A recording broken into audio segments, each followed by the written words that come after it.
News Yapa Z. News Yapa Z. 5, 4, 3, 2. For more content like this, click the notification bell button and subscribe now. News Yapa Z. Notification bell button and subscribe now. News Yapa Z.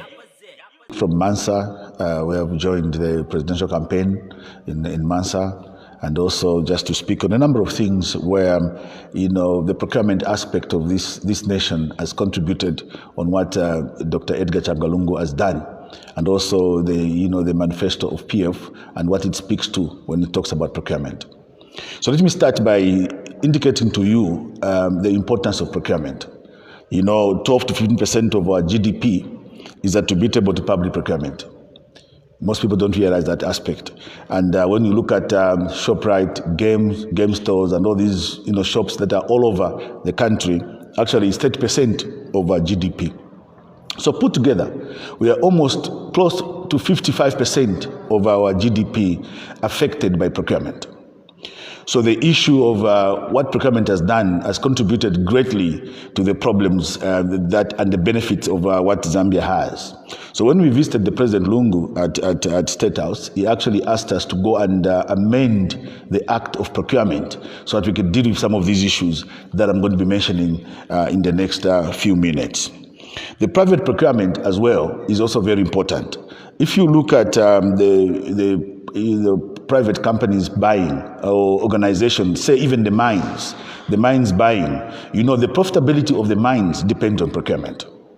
So their ability to pay taxes or helping us depends on what profits they are making in the mines. And their losses is actually very much hinged on procurement process. Let's imagine if making of copper is $1, and 80 cents of that of production cost, then 20 cents is gross profit. But you also must realize that the cost of production is 80% cost of procurement.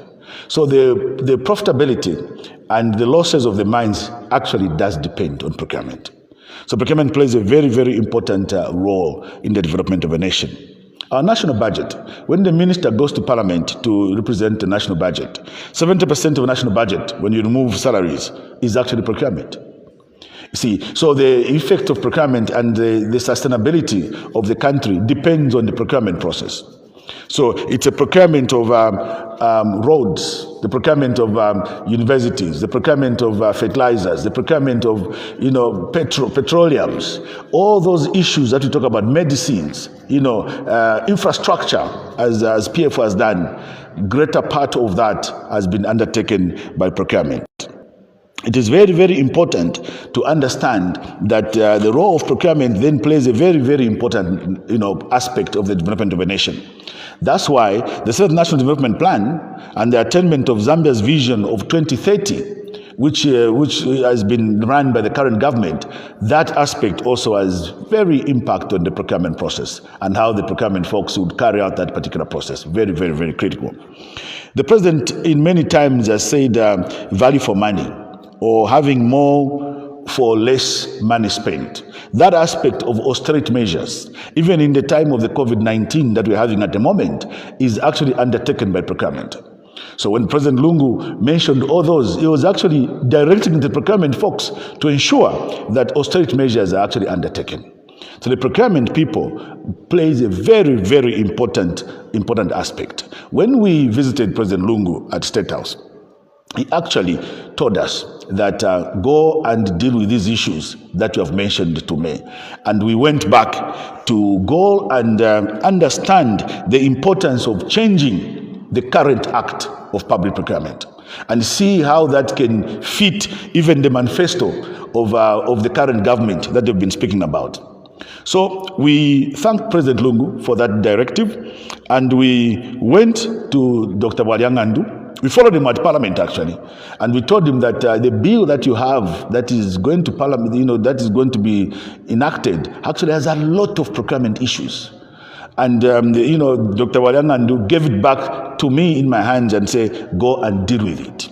And so we went back And the new act, which the president signed in last year November, and also Dr. Walyangandu signed an essay about 2 months ago.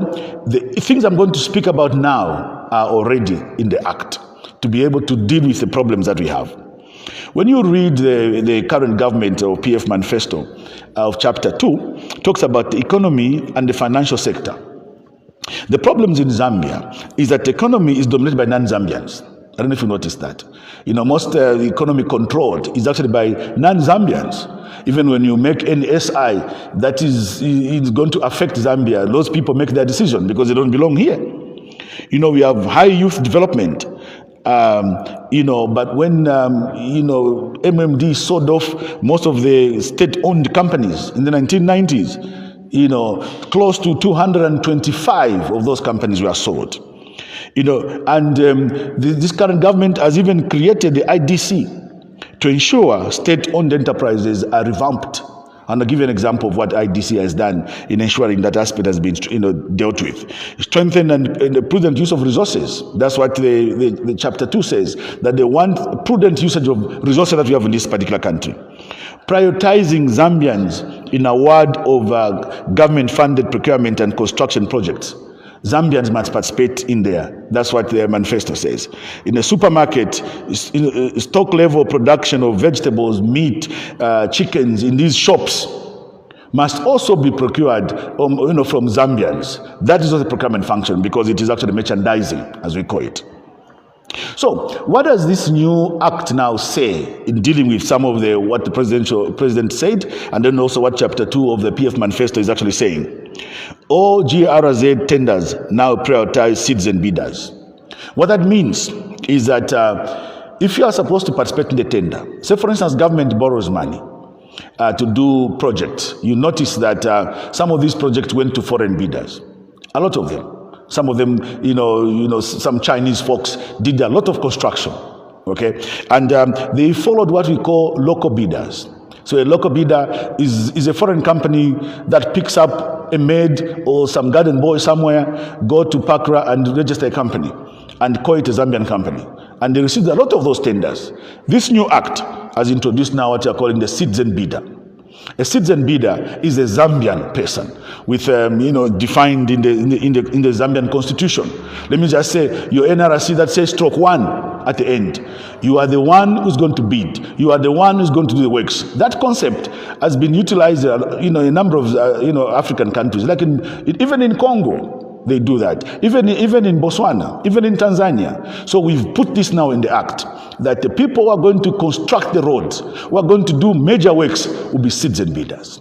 Because then it is given projects to Zambians. We are going to make sure that that project actually, the money stays in this particular country. So we're able to manage even our the kwacha dollar rate, if that money stays in this particular country. So any international bidder that comes into a country, according to the new act, is that he must sign a partnership arrangement with a citizen bidder. It means any foreign company that comes to Zambia must not just come and tender alone, because then they will not get a job. They must look for a citizen bidder who has /1 at the end and partner with them and make sure that they work together. And partnership actually means that everything that they are going to do will depend even on a Zambian citizen bidder. If the Zambian citizen bidder is not happy, he can actually cancel that particular contract. So you'll be respected to ensure that everything that's going to be happening in that firm international has come to Zambia now belongs to a citizen bidder. So our money remains in Zambia. This is what President Lungu has done in this new act. Very, very important. Now, there's also an aspect of subcontracting policy, where anyone who comes into Zambia must subcontract some works to citizen bidders so they can learn how to do those works and then become the main contractor at some point. So you know that President Lungu has been advising the 20% subcontracting policy that was used even at RDA. That has helped a lot of the Zambian contractors to be able to be subcontracted. But that also had a little of a problem with some of the Chinese firms, because it was not part of tendering process, because it was not in the act. So when this contractor has been given the work, he has very low rates in there, and at the end of the day, he subcontracts local fellows who would find very low rates and they would fail those particular works. And it caused a lot of problems to Zambians. This new act now is saying from the tendering process, they are going to indicate that they will be subcontracting at the end of the process, so that the price that you put there will be evaluated by the procurement folks to make sure that the low rates are not just only given to local bidders, but otherwise the tender can be cancelled. So that this is going to make sure that the subcontracting is going to be very high policy. And then also the new act has said, if there is a firm that is building houses for Zambia, and that firm is an international firm, then the Minister of Finance will then determine the percentage of subcontracting. Okay? Now, from the 20% that we had, it can be any figure. If somebody is building houses, the minister is going to say 90% would be in the subcontract to locals. So because that's something that Zambians can do. So the minister will determine through his SI the level of subcontracting. Not only 20%, it can even be 90%, can even be 50%, determining on what the minister has felt in there. That will bring back a lot of responsibility to Zambians and returning that money in this particular country. The other issue that has been mentioned in the manifesto of the current government is that we need to make sure that we are using the monies properly. That we don't overbuy something using the high price. So the Act now has introduced what we call the price reasonableness analysis. So what this means is that, remember I said the 70% of the national budget is procurement. So the effect of the procurement, it depends on what prices you are buying items at. Okay, so this new act now has introduced the price reasonableness analysis. I mostly got this myself from where I worked at the Millennium Challenge, project which belonged to America. That you need to perform. If the price of water is 10 kwacha, and the procurement fellow goes in there and buys the price of water at 100 kwacha, then it shouldn't be. The price of water, if it's 10 kwacha in ShopRite, even if I run a tender, I can't buy that water at 100 kwacha or 200 kwacha. I have to buy something that is within reasonableness. This has been introduced in the Act. This is what President Lungu has been fighting for, to ensure that there is a lot of proper procurement process taking place. Now, this means actually that the ZPPA would actually devise the price of common items. They're going to release what is called the market price index. And they're going to make sure all procurement fellows know that the price of water or bond paper is 60 kwacha and not 200 kwacha. This is going to help the management of our budget very well, and it's now in the Act. And if anybody else goes beyond that, then can even be taken to prison. Actually less than 5 years if anything has done something that is actually quite wrong. And then also, this, even in the PF manifesto, make sure that there's value addition, there's competition, there's economy, integrity of government money, which has become a very, very important aspect in our management of what is going on. So then we move on to another aspect that is also mentioned in the Act. But also let me tell you the manifesto, that what it says on youth empowerment. If you read, before we go to youth empowerment, before we move away from that, I just wanted to, in summary, how would the indigenous Zambia benefit from this new act? Just in summary. Yes, I will summarize that. Let me finish, because this one is also about the indigenous Zambians. Then I will explain to you exactly what you've asked. Thank you for that question, though. So you go to youth empowerment. 74% of the youth population in Zambia, less than 30 years old, that is what it is. The 30-year-old folks represent 74% of Zambian population. So it becomes a very, very important issue in ensuring that the youth have a very preferential treatment.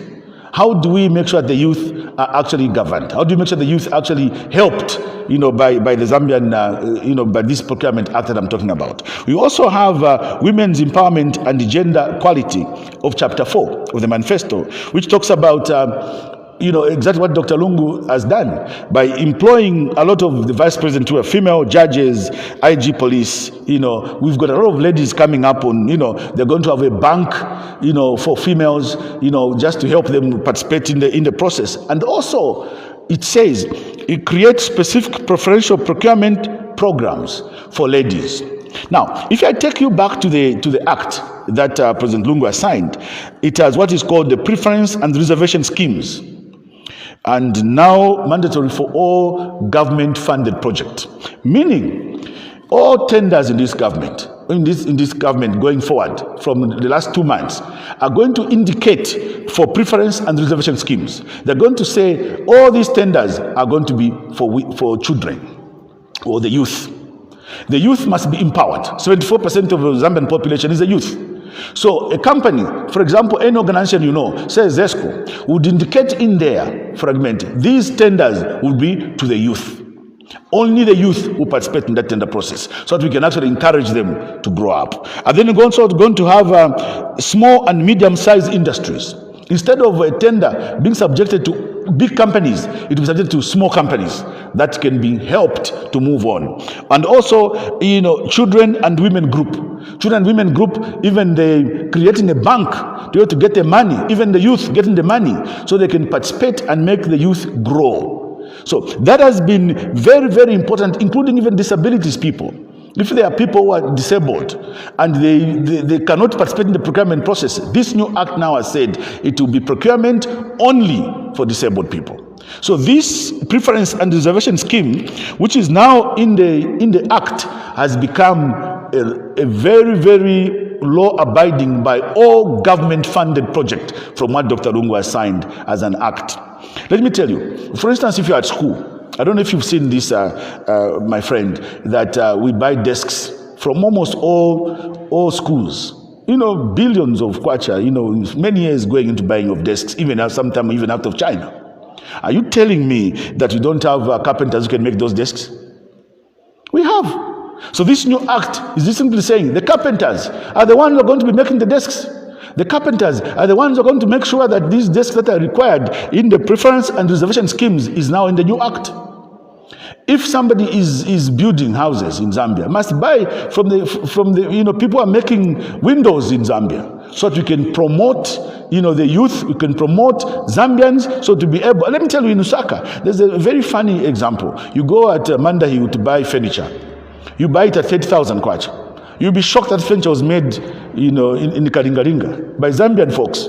Maybe they bought it at 1,000, you see. So we're trying to help them now, using this new procurement act, that we can actually, them should be selling that much and make the money, to make sure that not going to ShopRite for a shop that, that belongs somewhere else, but able to do it right there in Zambia. Just even the materials that we are selling in ShopRite must be bought from local farmers. So that is what is now in the act in dealing with that particular issue. Then also, let me tell you, there is another very important issue that is in this new act, which we call the local content. See, a firm in Zambia is working. I don't know if you've noticed that. It's actually working in Zambia. It's constructing roads. And they are buying cement out of China and Malaysia. Very cheap. They are buying steel out of China or wherever the steel is bought from. But they are working in Zambia and being paid by Zambian money. But Kafue has a steel plant, which President Lungu commissioned. This new act now says, don't do that. If you do that, you can cancel the contract. It actually says, if you are buying electrical things, buy from Zambia. If you are buying steel, buy from Zambia. If you are buying cement, buy from Zambia. You indicate it in the bidding document. If you indicate that you're buying it outside, we cancel the bidding document. So this local content is now going to open up a lot of industries. One of the problems that we don't have industries is that the economic zone that we have is that you can still buy outside the country. This has been stopped by President Lungu's act. Now they have to buy from Zambia. I can tell you, the next few years, there will be industries developed in Zambia because now everyone has to buy from there. You see, all the procurement now, anyone who is constructing anything else has to buy that in Zambia. That has created a lot of problems, in the past many, many years. But now with this new act, they have to buy from locals. It means that the industries will develop. Even the Chinese folks will develop industries in Zambia now because everyone can buy from there. If you're buying electrical items, you must buy from a Zambian company that is manufacturing that. That is what the act said. News Yapa Z. News Yapa Z. For more content like this, click the notification bell button and subscribe now. News Yapa Z. Notification bell button and subscribe now. News Yapa Z.